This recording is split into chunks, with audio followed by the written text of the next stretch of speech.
Hema committee റിപ്പോർട്ടിലെ വിവരങ്ങൾ പുറത്തുവന്നതോടെ മലയാള cinema രംഗത്തെ അടക്കം പറച്ചിലുകളാണ് ഉച്ചത്തിലായത്. കമ്മിറ്റിയുടെ കണ്ടെത്തലുകൾ ഗൗരവത്തിലെടുത്ത് സിനിമാ രംഗത്ത് ഗുണകരമായ മാറ്റങ്ങൾ ഉണ്ടാക്കാൻ സർക്കാർ ശ്രമിക്കുമെന്ന വിശ്വാസത്തിലാണ് WCC അംഗങ്ങൾ.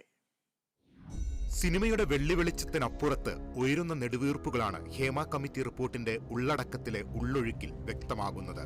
കടുത്ത മനുഷ്യാവകാശ ലംഘനങ്ങളുടെ നേർചിത്രം കൂടിയായി റിപ്പോർട്ട് മാറി. ലൈംഗിക ചൂഷണത്തിന്റെ നിരവധി തെളിവുകൾ കമ്മിറ്റിക്ക് മുൻപാകെ ലഭിച്ചു. വാട്സാപ്പ് സന്ദേശങ്ങളും ശബ്ദരേഖകളും അടക്കം മുന്നിലെത്തി. മുൻപും ഇത്തരം കാര്യങ്ങളെക്കുറിച്ചുള്ള അടക്കം പറച്ചിലുകളും ഗോസിപ്പുകളും ഉയർന്നു വന്നിട്ടുണ്ട്. അവസരങ്ങൾക്കായി വിട്ടുവീഴ്ച ചെയ്യേണ്ടി വരുമെന്ന നടയടിയോടെയാണ് സിനിമാ രംഗത്തേക്ക് നടിമാരെ സ്വാഗതം ചെയ്യുന്നതെന്ന് പലയിടങ്ങളിലും പലരും പരാമർശിച്ചിട്ടുണ്ട്. എന്നാൽ ഇത് സംബന്ധിച്ച് പരാതികളൊന്നും ഉണ്ടായിരുന്നില്ല. ഇങ്ങനെയൊക്കെയാണ് സിനിമയിലെ രീതി എന്ന സാമൂഹ്യമായ പരുവപ്പെടുത്തലിലേക്ക് കാര്യങ്ങൾ മാറി. പിന്നീട് ഈ മേഖലയിലെ കാര്യങ്ങൾ വഷളാകാൻ തുടങ്ങി. കോടികൾ കിലുങ്ങുന്ന വ്യവസായ രംഗത്തിന്റെ തിരശീലയ്ക്ക് പിന്നിൽ ക്രിമിനലുകളും മാഫിയ സംഘങ്ങളും പകർന്നാട്ടം നടത്താൻ തുടങ്ങി. താരങ്ങളിൽ വൻ സ്വാധീനം ചെലുത്താൻ കഴിയുന്ന രീതിയിലേക്ക് ഇവർ തഴച്ചു വളർന്നു.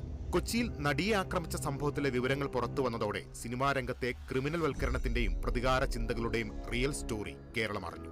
കമ്മിറ്റി റിപ്പോർട്ട് അനുസരിച്ചാണെങ്കിൽ ഒരു സംഭവം മാത്രമാണ് പുറത്തു വന്നത്. ഇനിയും അറിയപ്പെടാത്ത കഥകളേറെയുണ്ട്. ഹേമ കമ്മിറ്റിക്ക് മുൻപിൽ പല നടിമാരും ഇക്കാര്യങ്ങൾ തുറന്നു പറഞ്ഞു. വിഗ്രഹങ്ങൾ പലതും ഉടഞ്ഞു പോകുന്ന മൊഴികളാണ് കമ്മിറ്റിക്ക് ലഭിച്ചത്. സ്വകാര്യതാ ലംഘനമെന്ന വർണ്ണക്കടലാസിൽ ആ പേരുകൾ പൊതിഞ്ഞു പിടിച്ചിരിക്കുന്നു. പക്ഷേ ഇപ്പോൾ പുറത്തു വന്നിരിക്കുന്ന വിവരങ്ങൾ മാത്രം മതി മലയാള സിനിമാ രംഗത്ത് ഗുണകരമായ മാറ്റങ്ങൾക്ക് തുടക്കം കുറിക്കാൻ. ക്ലൈമാക്സ് ശുഭകരമാകുമെന്ന പ്രതീക്ഷ തന്നെയാണ് മലയാള സിനിമയെ സ്നേഹിക്കുന്ന എല്ലാവർക്കുമുള്ളത്.